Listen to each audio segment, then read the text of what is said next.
Welcome back. In this lesson, we will be discussing anxiety and how it relates to asthma. If you're suffering from anxiety, you're not alone.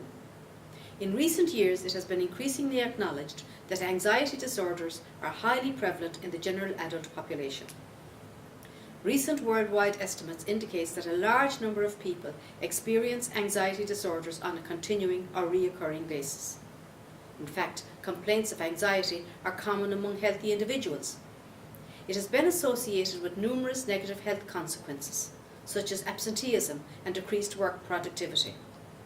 So what's the difference between stress versus anxiety? Although the terms stress and anxiety are interchangeable in everyday conversation, there is a difference. Stress, unlike anxiety, is a response to daily pressures. Acute and chronic stresses aren't diagnosable mental illnesses, but anxiety disorders are. So what's the difference? It all comes down to what's happening in the brain and how that affects an individual's ability to cope. The brain experiences stress and anxiety in slightly different ways, although they do share similarities. Anxiety is more akin to fear. Anxiety is among the many adverse effects of stress.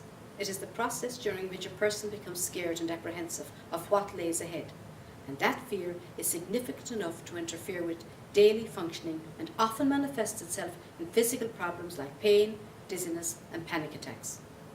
Another difference between stress and anxiety is that while stress is a response to a specific stressor, anxiety has no identifiable root. This is precisely why, while anxiety is considered a legitimate mental disorder, stress is not.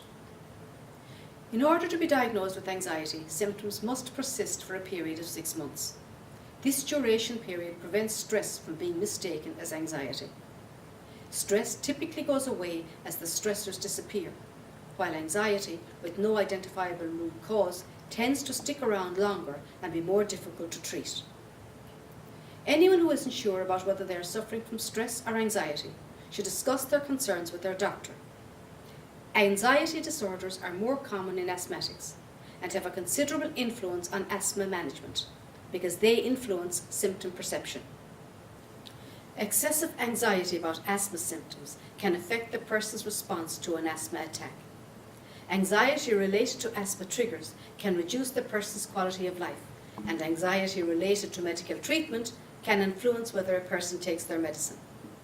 The extent of this influence depends upon an individual's ability to cope.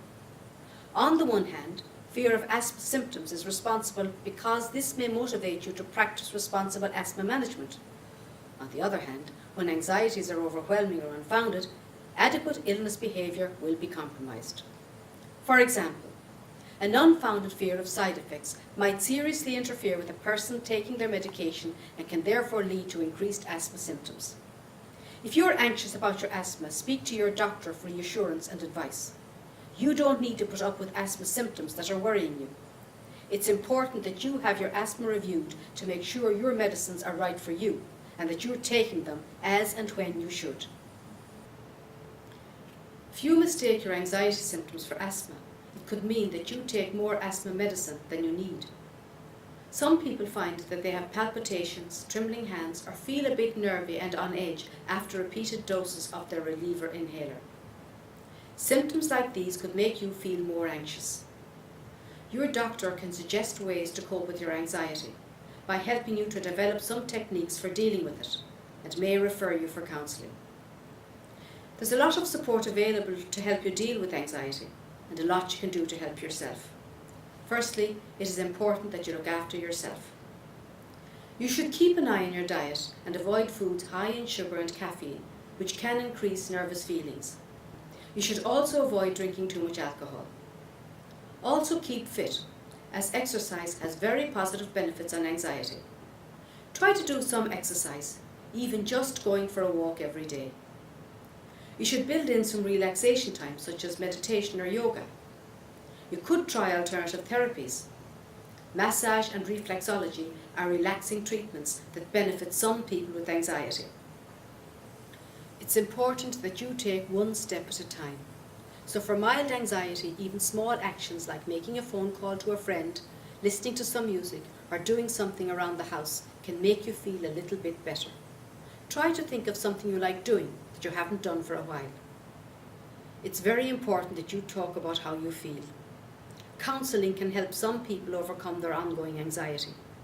Even talking to someone you know and trust, perhaps a friend or family member, can sometimes help you feel less alone with your feelings of anxiety. Your doctor may be able to refer you for counselling. You should also tell your doctor if you think anxiety symptoms are making your asthma worse. Your doctor will be able to support you in dealing with any anxiety about your asthma symptoms. Once again, thanks for attending so far, and see you in the next video.